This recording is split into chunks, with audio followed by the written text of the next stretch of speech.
Hi, I'm Dr. Bertice Berry, and I want to tell you a story. Actually, I need to tell you this story. When I was a girl praying to go to college, I was blessed to have a man step into my life who I didn't even meet him until after graduation. And anything that I couldn't get in grants or scholarships or from working, he would pay the balance of my tuition. Years later, he supported my friends in graduate school. He supported other black and brown kids all over the United States.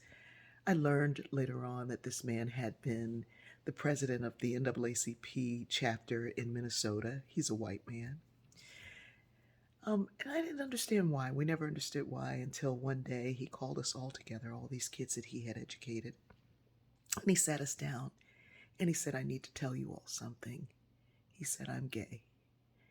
And I've been living in the closet, and I knew that it wasn't my turn. And I figured if I supported the rights and the freedom of others when it was my turn, the turn for gay folks, maybe somebody would stand up for me. You got to know that that was pretty powerful. However, there were a few of those students who never spoke to him again, even though he supported their education. They didn't speak to him again because he was gay. Years after that, I sent off a submission to a huge talent agency. I had been traveling all over the United States working, and I figured if I could do television, it would be easier. So I sent this in to this huge agency, and they didn't take really unsolicited things. They went looking for people. If you weren't on their list, they weren't really looking at your material. But there was a young man who worked there, and he opened my package and he looked at it and he played the tape and he harassed everybody until they made a way to have a television show for me. That young man was gay. My literary agent, who reading through newspapers found my voice and said, this young woman should be writing. And she got me a book deal before I had even written a word on a paper for the book. She's gay.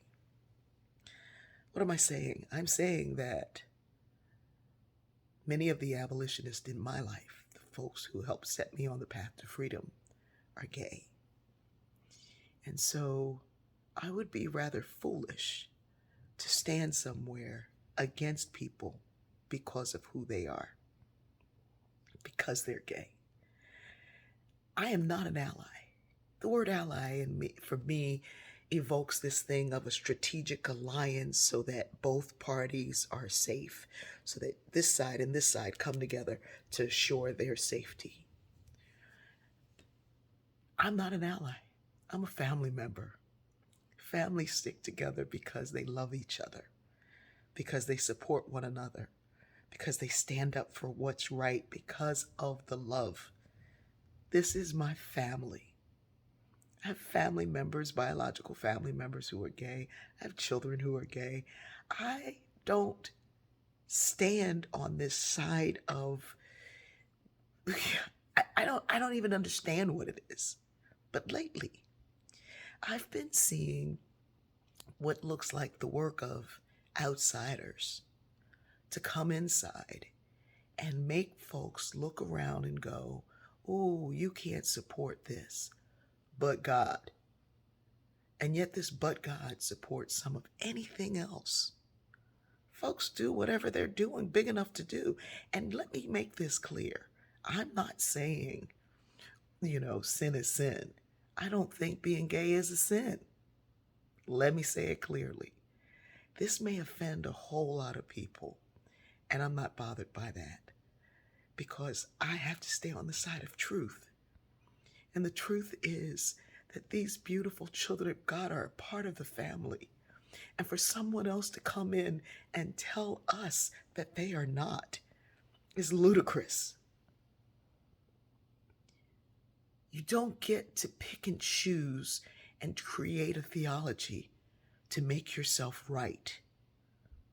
As I got older in life, I started looking around going, why do people hate gay people so much? What is that about? Why is it that we need to have this common enemy? And who is it that's telling you that your own children are bad? Well,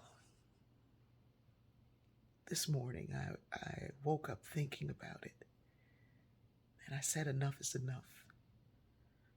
And if you don't like me for this message, if you don't like me for this story, if you don't like me for this love, I understand. But I'm okay with that, because my family is big and beautiful and wonderful and amazing and free. And I hope you want to be a part of this family. But if you have any hatred against God's children, or judgment, or misunderstanding, or any of these things that you do, putting folks out,